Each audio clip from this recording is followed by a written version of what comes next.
Um, sa ngayon, nakakalima. Alhamdulillah, lima. Kailangan ko pa ng 3. May mga nakausap na ako na sa mga napakagandang paliwanag nila.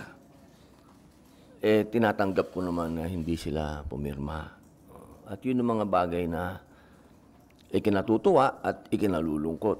Kasi siyempre, ikinatuwa dahil buhay ang demokrasya sa Senado.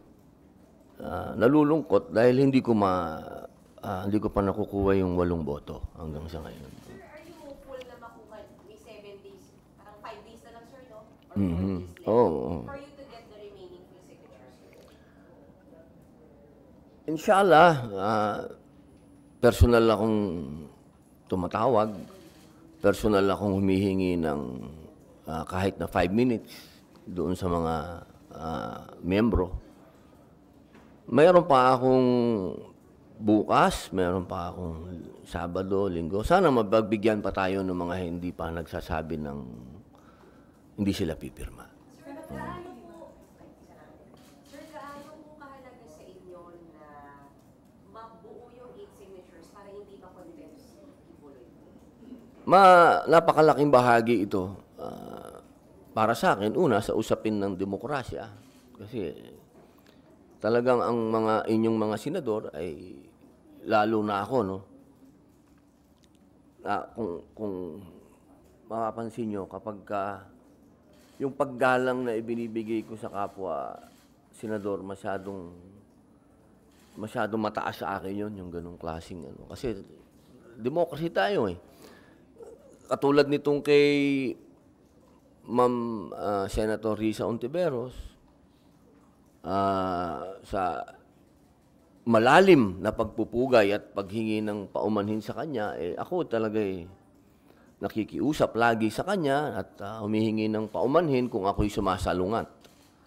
Hindi sa kadahilanan na gusto ko siyang sagasaan o ano, kung hindi yun ang pangalan ng demokrasya dito sa Senado. Kaya ano man ang kahinatnan nitong aking motion na bawiin sana yung contempt, ang mahalaga sa akin dito, pinaglalaban ko to. Kasi demokrasya ito eh. Magkakaiba tayo ng prinsipyo. Hindi ito usapin ng kaibigan ko, si pastor. Hindi yon. Walang ganong klaseng hiwalay yon. Ang aking paniniwala dito, ito ay nasa DOJ na. Hindi naman siguro kalabisan kung hingin natin sa ating mga kasama na wag nang dalawang sangay ng gobyerno pa ang gagawa ng investigasyon. Merong judiciary, meron pang House, meron pang Senate. Parang ano yun, sa resources ng gobyerno, parang doon na sa isang, parang masyadong magastos ba sa aking palagay. Pangalawang punto, in aid of legislation, pagka inisip ko, kapag ito ay pinag-usapan natin ng palalimin ng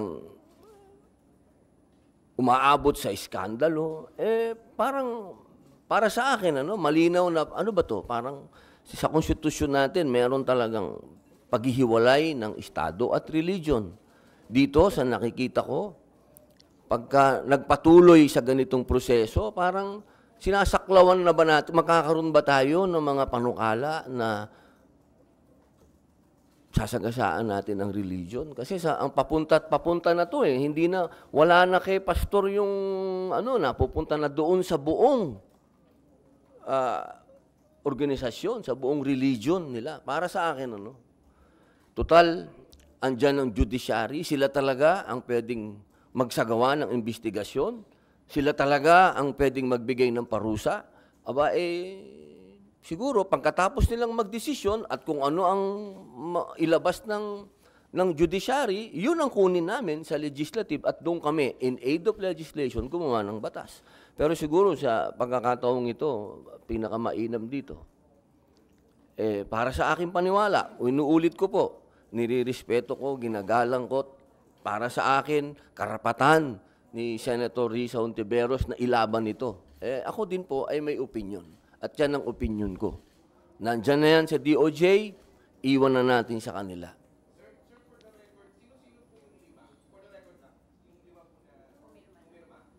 Siyempre,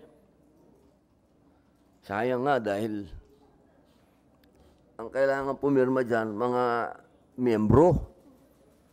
Kung nagkataon na miyembro sana si Bato tsaka si Tolentino, di sana may 4 na ako. Ngayon, dadalawa kami ni Senator Go na PDP laban, si Ma'am Tita Mama Bear, Cynthia Villar, 3, si Ma'am Gabriela Silang Marcos, pang-4, at si Super Rider, Senator JB Ejercito. 5 kami. Kulang pa kami ng 3, boss. Tulungan mo naman ako.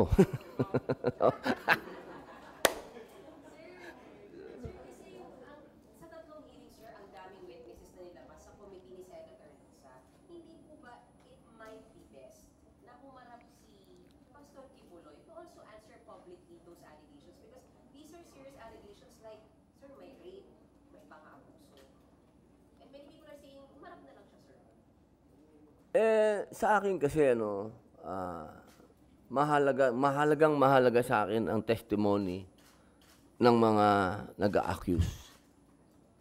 Kasi yan ang pundasyon ng ating konstitusyon. Ang sabi ng konstitusyon, ikaw ay inosente hanggat ikaw ay hindi napapatunayan na nagkasala. Okay, napakahalaga nun. At yun, nag-a-apply yun sa akusado at nag-aakusa. Diba? Ngayon, pag ikaw ay nag-aakusa, dapat, para sa akin, hindi ka dapat, una, natural lang na matakot. Natural lang yun. Pero, kung yung pinaglalaban mo at yung ginawa sa'yo, gusto mong magkaroon ng sapat na kaparusahan at maging aral at magkaroon ng mga batas patungkol dito, dapat nakikita natin ang mukha. At dapat din, kung sino yung naakasuhan, lalong-lalo na sa mga pagkakataong ganito, na ang pinag-uusapan natin ay hindi lamang tao, isang tao. Pag sinabi natin kasi na si Pastor Kibuloy, religion nito. Sana mas maintindihan natin na itong kaso na to, hindi ito usapin lang ng isang tao. Ito ay usapin ng isang pananampalataya. Mahalagang natin yon. Ilagay natin wag natin ialis ang usapin na yon sapagkat meron tayo sa konstitusyon na paghihiwalay ng religion at ng estado. Kaya sana para wag na tong lumaki, para sa akin, andyan na sa DOJ, hayaan na natin sila. Sila na, antayin natin kung ano ang kanilang desisyon, anong findings nila, kung ano ang ipaparusa, kung may nagkasala. Then from there, doon tayo gumawa ng in aid of legislation. Wala tayong magiging usapin ng nagkaroon ng trouble, nagkaroon ng gulo, yung mga ganon. Some people are also saying in the spirit of fairness, lahat naman ng resource person, sir, pag hindi talaga dumarating na kukontempt at na-aresto, bakit daw si Pastor Kibuloy? Why will he be an exemption, sir? Kung maalala mo, ako wala akong relasyon kay Aguila, yung isang kanilang kanilang inimbestigahan. Hindi ako pumunta kahit isang hearing nun. Kasi sa loob ko, nasa loob ko na yon na pagka ganito na ang pinag-uusapan natin ay grupo ng mga taong may pananampalataya. Nasa akin lagi yung teka muna. medyo mag-ingat tayo sa usapin na ito. Hindi ito, yung hindi ko pagpunta doon, isa na yung, lahat naman ng hearing dito, kung pwede puntahan ko Pero yung hearing na yun, talagang hindi ako pumunta. Kasi nandun ako. Hindi ito bago. Itong kay Pastor Kibuloy, yun uli ang posisyon ko. Meron tayong korte, at ang korte natin, yun ang simbolo ng justice. Makikita naman natin, nasa kanila ang justice. So, walang pinakamagandang avenue para humingi ng hustisya ang mga biktima, kung meron, isa hustisya dito sa mga judge na pwedeng magbigay ng kanilang hukom. Sir, follow-up lang. So, does it apply sa ibang mga hearings na kahit hindi religious leader, basta pag may content, yung posisyon nyo ay parang ayaw nyo sa mga nagpapakontent ng mga resource persons? Or exclusive lang sa mga religious leaders? Yung sa akin po, pag may kinalaman, halimbawa, una, sa religion. Medyo, tayo dyan, ingat tayo dyan. Pagdating sa ganyang usapin, merong korte. May korte tayo para maggawa ng kanilang paglilitis para sa akin. Tayo nandito sa Senado, pag-usapan natin yung mga bagay na talagang may kinalaman at makakagawa tayo ng mga batas na sa palagay ko, unang-una ekonomiya natin. Unahin natin yun. Sir, last na lang, sundot lang. Paano yung tinatanggap yung mga backlash, yung mga negative comments sa inyo sa social media? Dahil, syempre, yung pagkampi nyo kay Pastor Kibuloy na controversial, at hindi naman lahat ng milyong Pilipino ay naniniwala na siya ay inosente. Oo, pero masyado namang diretsahan yung kumampi. Hindi man ako kumampi, tol. Ito naman, masyado naman panghuhusgayan. Isa ka dun,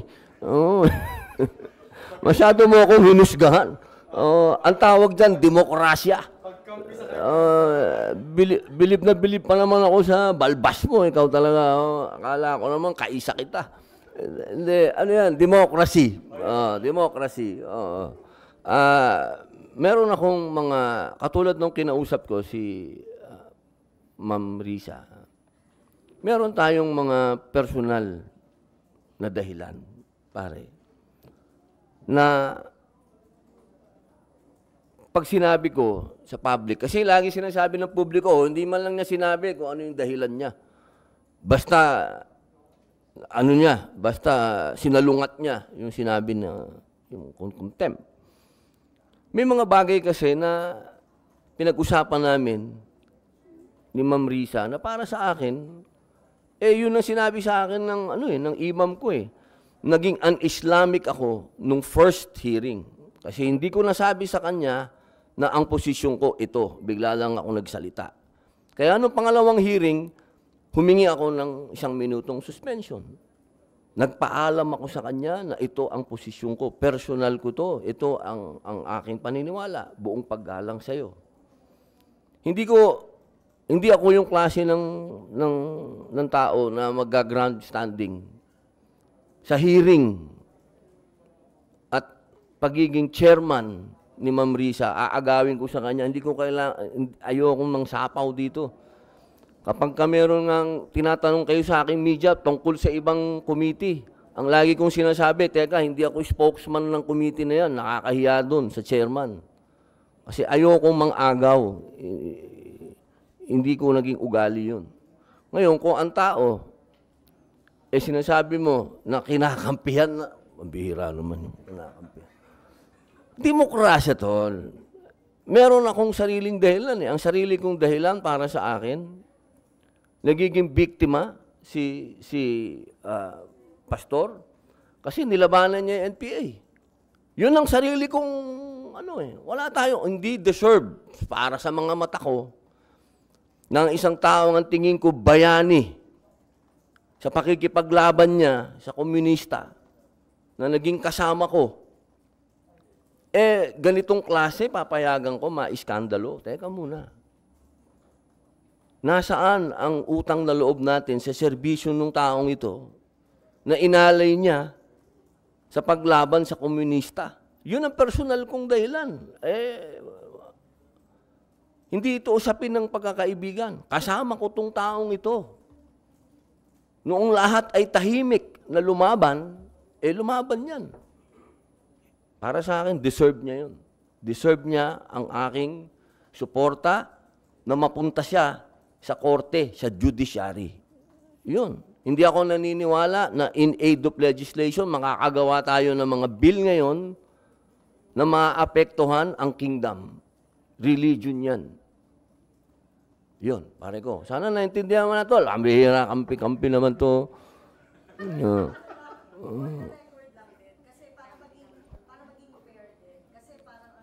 Ito pa isa. Sana naman hindi fair na naman ako.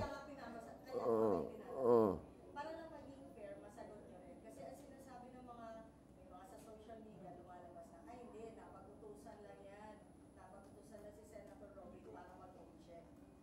Kasi daw po close si Pastor Kibuloy kay dating Pangulong Duterte. Paki-clarify. Magandang tanong yun. Kasi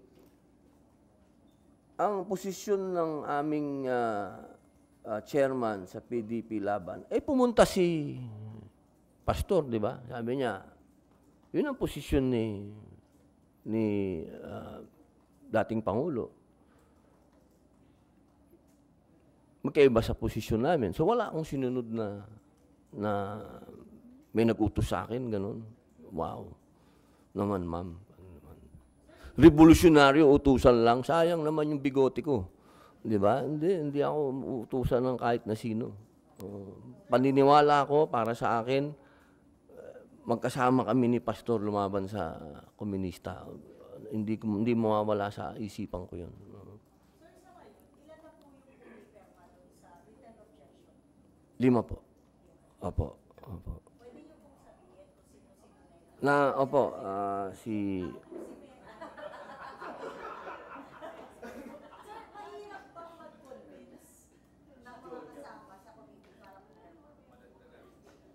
Yung salita kasing convince, parang ano yun hindi ko pang naman ginawa yun. Kasi nirespeto ko naman lahat ang posisyon ng bawat senador. Siguro mas magandang magpaliwanag. Yun, nagpapaliwanag. Ipapaliwanag ko kung bakit ko sinalungat, yung ganun. Hindi naman mahirap magpaliwanag. Siyempre, magpapaliwanag din sila. Binibigyan natin sila ng pagkakataong magpaliwanag. Katulad ni Senador Grace po, napakaganda ng kanyang paliwanag kung bakit hindi siya pipirma. Ganun din si Senator Raffy Tulfo.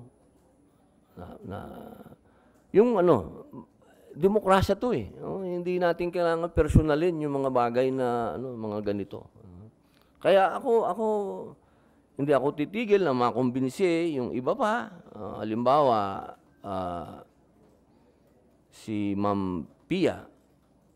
Ma'am Pia ang di pa nakapirma, si Senator Mark Villar, yan. Magpapaliwanag tayo sa kanila. Pero kung piyansa po kayo, kung sakaling hindi pa natatanong. Kung piyansa kayo, sir, na bago mag 7 days, kasi kasama po yata yung Saturday, Sunday, Opo, 7 days. So, by early next week, kaya yung kung piyansa kayo. Inshallah. Inshallah, ma'am. Ano po? Sa mga members kasi, sino pa po yung hindi nyo nakausap? Sir, kasi yung mga binanggit nyo, Senator Mark Villar, Senator Pia Cayetano, hindi nyo ba yung kausap? Napatingin ako kay attorney. Sino na ba mga nakausap natin? Si Ma'am Pia, hindi pa. Ma'am Pia, hindi pa. Si Senator Mark, mga 2 araw na namin kinokontak pero hindi pa namin makontak. Sana kausapin na lang ni Tita Cynthia para mabawasan na ako ng di ba?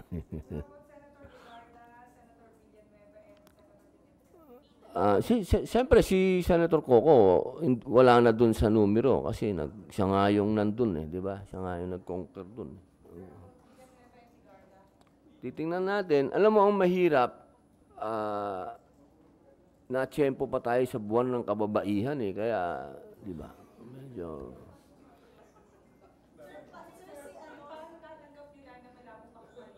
Hindi naman, mas mahabang paliwanagan lang. Oo. Sir, Sen JP and Sen Go, nakausap niya. Tapos na po, nakapirma na po si ma'am naman eh. Oh. Ma'am, ito, sabihin ko na, para si Senator Senator Ejercito, Senator Cynthia Villar, Senator Marcos, tapos ako, pang-5.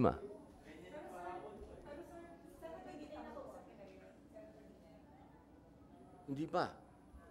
Wala pa. Oo, wala pa. Ang malinaw, sir, na no ay Senator Poe at Senator Raffy Tulfo. Dalawa lang, sir, ang nagno-no na nakausap. Yes, ma'am. Opo.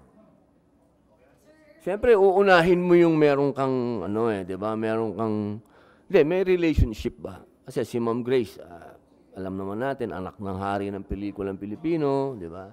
Si Senator Raffy naman, kaibigan natin, lagi nating kakwentuhan. Yan. Susunod na lang yung mga alpha na medyo, Just to add lang doon sa mga questions, kailan po yung nakipaglaban kayo sa komunista with Apollo? What year was this, sir? eto nung panahon ng NTF-ELCAC, magkakasama kami niyan eh. Di ba? Panahon ni Digong, 2016 hanggang 2022. Kasi yung pelikula kong Memoirs of a Teenage Rebel, ito yung mga tunay na rebelde, na mga bata na na-recruit, sila yung naabuso. Nagpalabas kami sa YouTube, hindi namin... Nagkaroon ng napakaraming kalungkutan yung pelikulang ginawa kong yun. Walang gustong magpalabas. Ang nangyari, dinala ko sa mga government stations, ayaw din nila ilabas. Pero sa SMNI, nailabas ko. Pumayag si Pastor. Ganon din yung Isang Linggong Pag-ibig, yung sa West Philippine Sea. Nailabas ko din sa SMNI. Yun yung partnership ng matagal na paglaban sa komunista. Sir, ano specifically po yung naging tulong ni Pastor sa paglaban sa komunista? Maliban dun sa pag-e-ere sa nung memoir. Marami po. Nung panahon po ng NTF-ELCAC, diyan po nilalabas ang mga data. Ang mga data, no? Ng mga, kung ano yung mga nangyayaring, halimbawa, galing sa AFP, yung mga tinatawag naming, kasi kami mismo nun, meron kaming mga pinupuntahan ng mga sumusurrender, binibigyan ng pag-asa ng gobyerno, binibigyan ng ayuda. Ako lang, ang dami kong pinuntahan na ganyan. 1,000 ang sumusurrender. Hindi mo mapanood sa ibang channel. Mapapanood mo sa SMNI. So parang kumbaga, binigyan niya kayo ng platform. Napakahalaga nun. Napakahalaga. Sa usapin ng paglalathala ng ginagawa ng gobyernong maganda, napakahalaga nun. Sir, doon lang sa... Sir, some senators who already signed si Senator Cynthia Villar at Senator Ali, they're very open to say na kaibigan nila si Apollo Kibuloy. Sir, na Oo naman po. Mas mabigat nga yung akin eh. Hindi lang basta kaibigan eh. Hindi ko lang siya basta kaibigan. Kasi pag sinabing, kaibigan ko, kaya sinungaling ako. Hindi ko basta kaibigan yan. Comrade ko yan. Comrade. Naniniwala kami sa isang prinsipyo. Mas mabigat yun. Hindi naman kami magka-religion ni Pastor. Hindi naman kami magkababayan. Hindi naman ako tiga Davao. Naniniwala ako sa prinsipyo niya na masyado nang matagal ang communist struggle dito sa Pilipinas. Hindi na natin kailangan ng armed struggle. Naniniwala kami doon. Yun ang pinaniniwalaan namin. isa sa mga lumabas na tanong agad nung pina-reverse niyo yung contempt niya was, sir, was there any O, una na yung dasal. Dasal. Napaka-importante nun. Doon sa channel niya, sa SMNI, nabigyan niya ako ng airtime na wala akong binabayaran. Yung mga panahon na walang tumutulong sa akin dahil ako naman ay walang pera sa kampanya, wala akong pambayad ng helicopter. Hindi, meron akong pera pero para sa mga anak ko. Hindi ko gastusin yan sa politika. Hindi ako naniniwala dun. Yung helicopter niya, pinahihiram niya sa akin. Yung mga ganong klaseng pabor. Was he campaign contributor? Ano ibig bigay ng pera? Naku, wag naman. Wag naman. Ang bintang sa kanya, siya humihingi ng pera. Maganda yan, ha? Sabihin ko kaya, oo. Hindi, biro lang. Wala po. First, like, pahiram ng jet niya. Ang sa akin kasi parang hindi naman yun para sa politika. Parang sa akin naniniwala siya na ako magiging instrumento ng Panginoon Diyos sa pagbabago ng bayan. Parang ganun. Kasi parang ang hindi naman maganda dahil pinahiram ka dahil kandidato ka. Siguro naman pinahiram niya ako dahil naniniwala din siya sa aking adhikain. Sir, gaano na katagal yung friendship niyo ni Pastor Kibuloy? Other than yung panahon ni Digong? Hindi, iba kasi yun eh. Iba yung kay Digong, iba yung kay Pastor. Meron kaming sariling... Kilala ni Pastor? Matagal na, panahon pa ni GMA. Kasi kasama din si Pastor sa cluster of peace ni ni Pangulong GMA. Magkasama kami doon.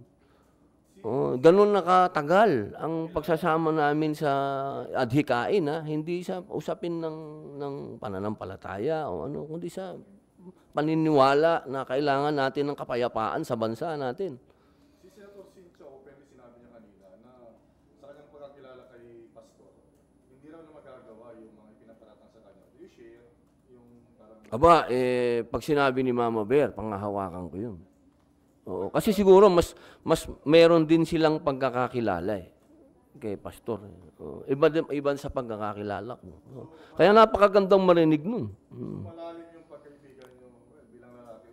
On some occasions, wala ko siya nababanggit na yung usapang lalaki ba? Sige, ito maganda. Ay, naku. Parang malabo naman yun sa isang Muslim at sa isang pastor mag-uusapan ng Kwentuhan ba? Oo, wala. Oo, kasi wala na rin sa edad namin siguro. Siguro kung pwede niya ako mabiro ng ganun kung mga panahon pa siguro bago umakulong. Pero ngayon na alam niyang takot ako sa asawa ko, hindi ako mabibiro ng ganun. Kahit na sino sa mga kaibigan ko, kakilala ko ngayon, hindi na putok yung ganun na sino yung maganda, yung ganun, hindi na. Sa ngayon, laging ang pinag-uusapan, pare, paano ba yung bayan natin? Ano magagawa natin sa bayan natin? Sir, about Chacha lang po. Sir, sa House po kasi pumasa na sa committee level yung RPH 7. Ano po yung reaction niyo dito? At sa tingin niyo po maapektuhan nun or magpapabilis dito sa Senado after mag-isip? Alam mo, ma'am, bilang respeto kay Senator Angara, ayaw ko muna talagang magkomento dyan sa Chacha. Kasi una sa lahat, alam lahat ng tao na pabor ako sa Chacha. Napaka-bias, napaka-unfair para kay Senator Angara na sa kalagitnaan ng kanyang hearing, meron ako mga side interviews na hindi siya mabibigyan ng para sa akin, kanya ngayon to Siya ngayon ang bida dito. Hayaan muna natin si Senator Angara, kung ano man ang mas maganda yung reaction niya ang hingin natin patungkol dito sa nangyari sa malaking kapulungan. Kasi malaking yun. Malaking ano na naman yan, ma'am. Alam mo naman. Ayokong mas maganda kung si Senator Angara tapos si SP ang magandang magbigay ng pahayag dito. Tapos, mula sa pahayag nila, doon ako magbibigay ng pahayag para hindi ako sumasalungat kung saan man ang direksyon nila. Sir, si Sen Ivy at si Sen Cynthia, kasama niyo po dito yung about kay Pastor Kibuloy. Silang dalawa rin po nagsasabi ayaw nila sa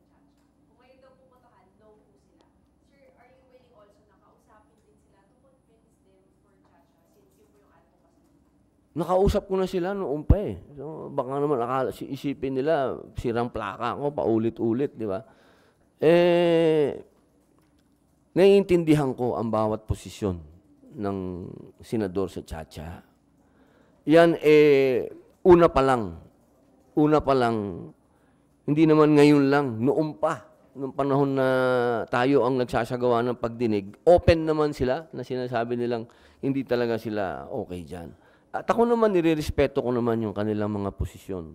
Pero siyempre, iba ito ngayon. Sa oras na to, ang humihingi nito ay ang executive. So siguro, ito na yung pinakamagandang oras para kay Senator Sani. Siya dapat ang mag-shine dito, di ba? So, bigay natin sa kanya. Para sa akin, kung may kakausap dapat sa mga senador, dapat pangunahan niya. Hindi ako. Kasi ayoko mang-agaw ng ano, ma'am. Hindi maganda. Opo. Sen, nabanggit mo na kanina tungkol doon sa kulong na naranasan mo ako. Issue ngayon yung PNP, di ba? Papayagan na magdala ng light arms yung civilian. Sa inyong lately, nakita ka na rin, bumisita ka sa San Gaston sa BGC. Ano yung ibang kasama niyong senador ayaw na bigyan daw ng light arms yung mga civilian. Sa inyong panig, sir, saan tayo papanig dito ngayon sa issue? Napakaganda pong issue niyan. Sapagkat masarap nang magbigay ng mungkahi dyan kasi nakapagbigay na ng mungkahi dyan si SP. At napakaganda nung sinabi ni SP,